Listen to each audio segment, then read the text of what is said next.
नमस्कार दोस्तों, एक और ज्ञानवर्धक वीडियो में आपका स्वागत है। मैं समाज सुधारक सुमन कुमार। याद रखें, समाज सुधारक समाज सेवक नहीं, इसलिए मेरी बातें आपको चोट पहुंचा सकती है। मैं आज बात करूंगा मानव को प्रकृति ने क्यों बनाया, क्या उद्देश्य था, क्या वो अपने उद्देश्य पे खरा उतरा है।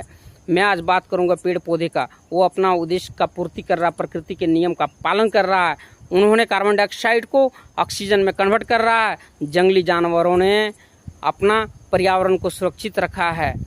गाय भैंस बकरी जो शाकाहारी जानवर होते हैं, उन्होंने मिट्टी की उर्वरता को बनाए रखा है, भोजन करता है, और जो लेटरिंग करता है उस लेटरिंग से मिट्टी की उर्वरता बने रहते हैं।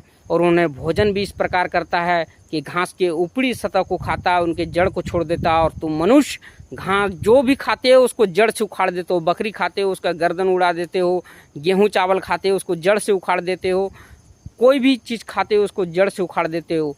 और इस प्रकार पक्षी भी अपना नियम का पालन कर रहा है। उसने बीज खाता है, फल खाता है, और बीज को पूरे संसार में बिखेरता है। उससे पर्यावरण संतुलन बना रहता है, पेड़ पौधे उगते रहते हैं। लेकिन क्या मानव ने अपने पर्यावरण के लिए और ईश्वर ने जिस उद्देश्य से मनुष्य को बनाया था वो पूर्ति कर रहा है? प्रकृति ने, ईश्वर ने मनुष्य को स्टेप बाय स्टेप बनाया। उन्होंने बहुत मेहनत किया मनुष्य को बनाने में और इसके चेतना को भरने में। जबकि अन्य प्राणी को, जैसे बकरी, गाय, भैंस, कीड़े मकोड़े इत्यादि को, पेड़ पौधे इत्यादि को उसने एक बार में आकार दिया, लेकिन मनुष्य को उसने एक बार में आकार नहीं दे पाया। कई पीढ़ियों लग गया और कई वर्षों तक उन्हें लग गया उनको डेवलप करने में, उनकी चेतना और उनके आकार को डेवलप करने में। उसने डेवलप ही इसलिए किया ताकि तुम प्रकृति को जान सके, ईश्वर को जान सके, ईश्वर को अनुभव कर सके और प्रकृति की संपदा को बचा सके।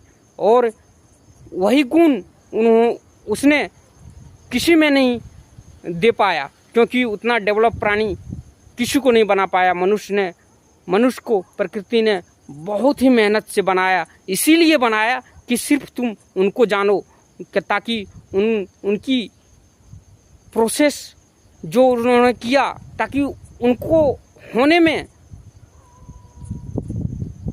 आनंद प्राप्त हो। ईश्वर के अंदर ये वासना जगा कि मुझे कोई जाने, इसलिए इतने प्राणी और इसने पर्यावरण बनाया, और बाकी इसीलिए इसने मनुष्य को बनाया।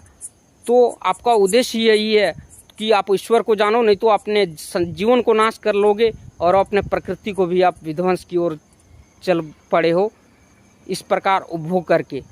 Thanks for watching. और वीडियो इन्फॉर्मेटिव लगा हो तो प्लीज़ लाइक कर